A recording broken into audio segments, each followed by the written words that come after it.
отчасти случайно, отчасти нет, потому что мы просто так завершили такой академический свой опыт в этой выставке. Обозначили это все под такой схемой 1+1 равно 1 и показали то, что мы сделали за время учения в академии. Там были живописные работы, там были объекты, такие самые первые наши. А как вообще родились книги? Вот эти первые книги «Путешествие в Африку», «Санитарная книжка». Нет, ну это я рассказывала уже, что это были такие... Вообще, как бы я пишу давно, какие-то такие, не знаю, как это назвать, тексты. И, ну, наверное, стесняюсь их как-то показать, потому что я же все-таки не литератор, не поэт, и, в общем-то, не могу претендовать на какое-то такое звание, название, вернее. А когда я все-таки оформляю это так вот художественно, в какую-то такую картинку, то, соответственно, я снимаю с себя вот эту ответственность за текст.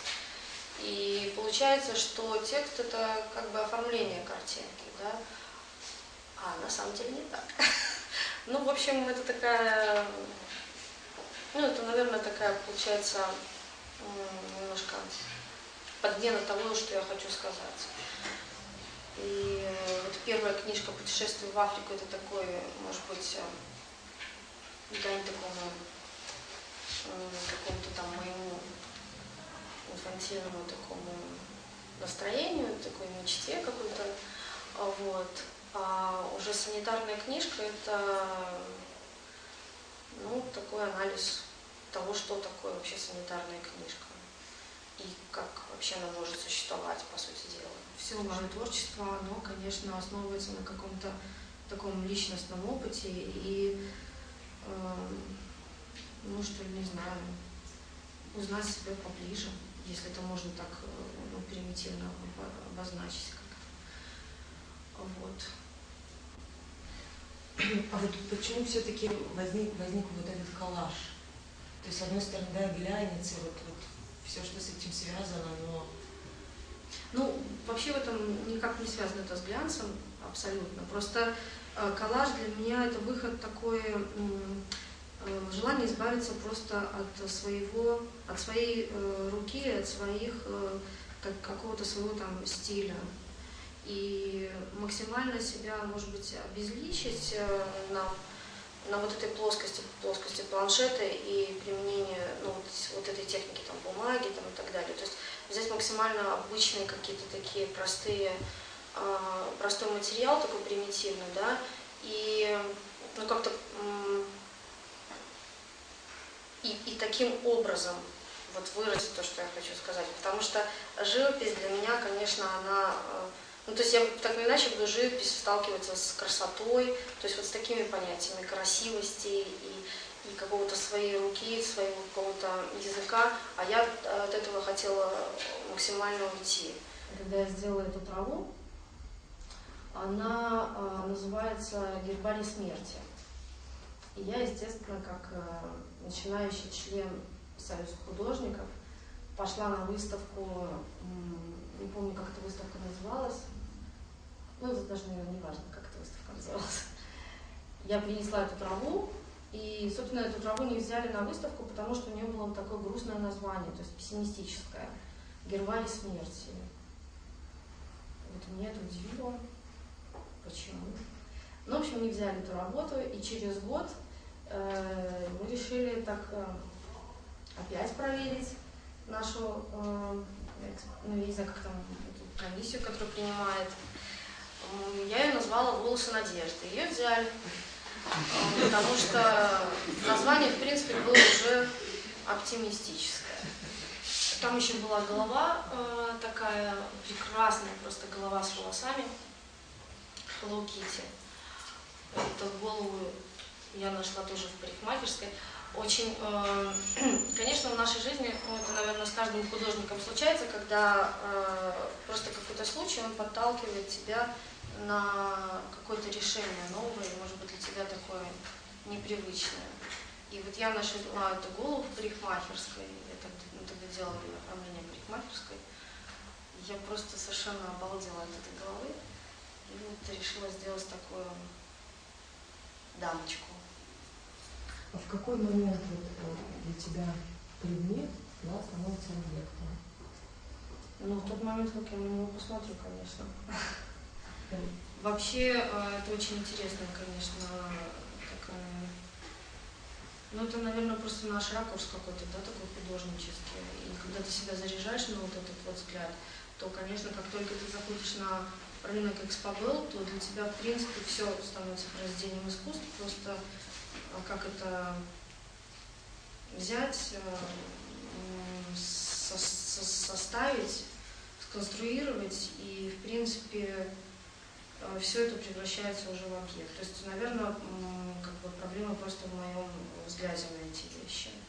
Ну и очень интересно то, что ну, вообще вот эти вот объекты все, которые я делаю, это для меня очень важно найти вот в этой вот как бы создание такого собственного своей эстетики, да, это как вот такой бразильский синкретизм, есть такое понятие. То есть когда сочетаются вот эти все какие-то безумные, сумасшедшие предметы, да, и выстраиваются в какую-то совершенно такую невероятную конструкцию, иную конструкцию, которая несет совершенно другой смысл, не смысл этих предметов. На прошлой встрече Михаил Гулин показывал видео перформанса «Вскрытие женщины».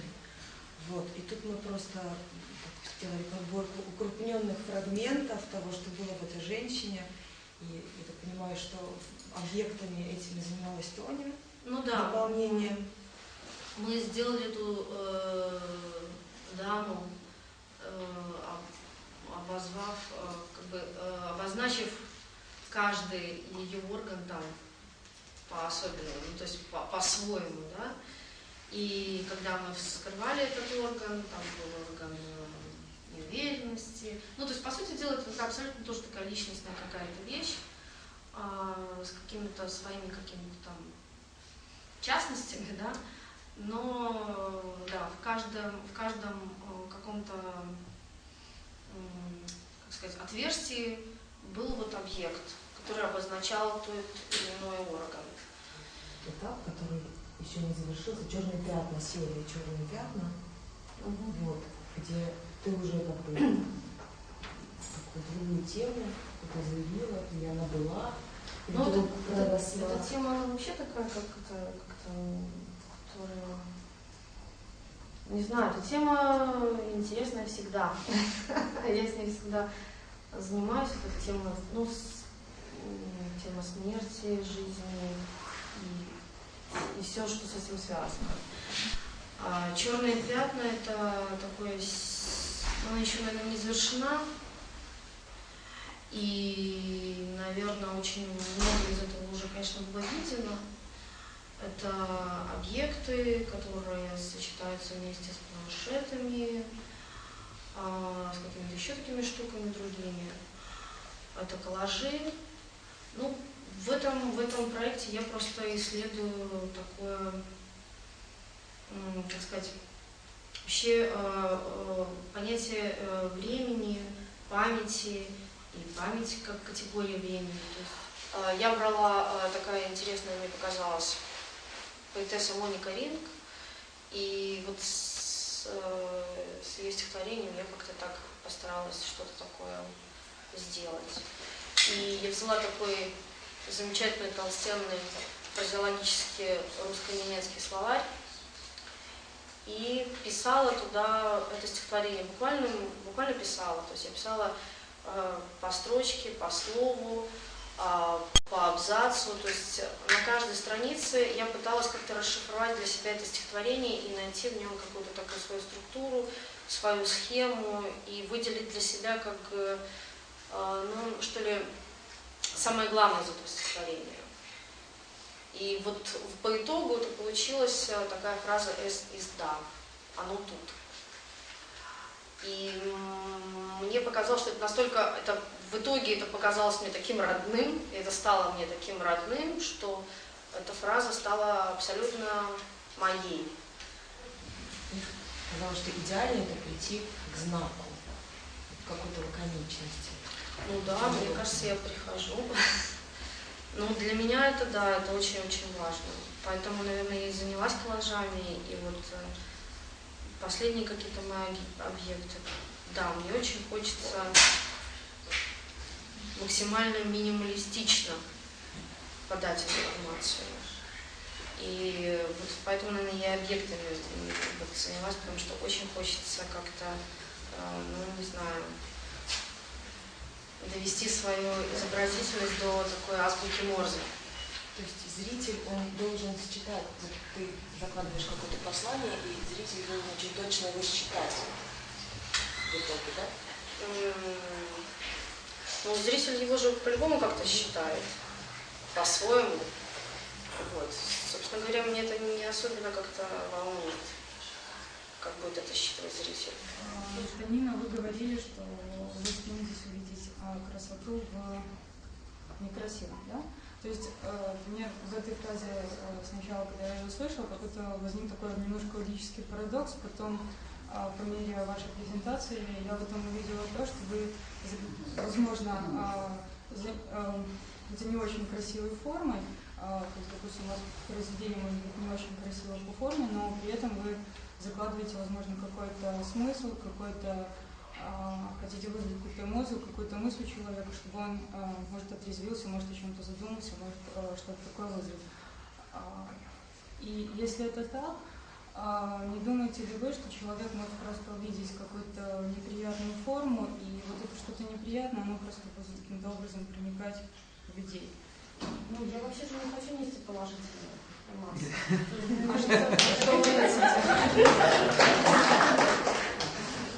А что вы тогда хотите? Я хочу рассказывать о себе просто. Ну, просто я делюсь с вами своим опытом. Считаешь себя актуальной художницей? Наверное, нет.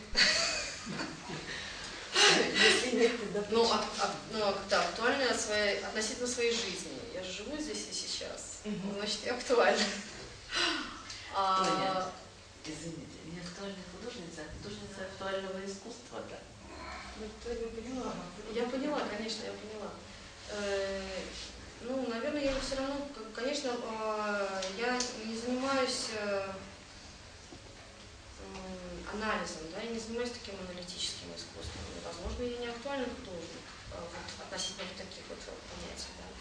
Или там моих рефлексий там, на политическую ситуацию в мире и вообще на какие-то такие очень важные моменты в жизни.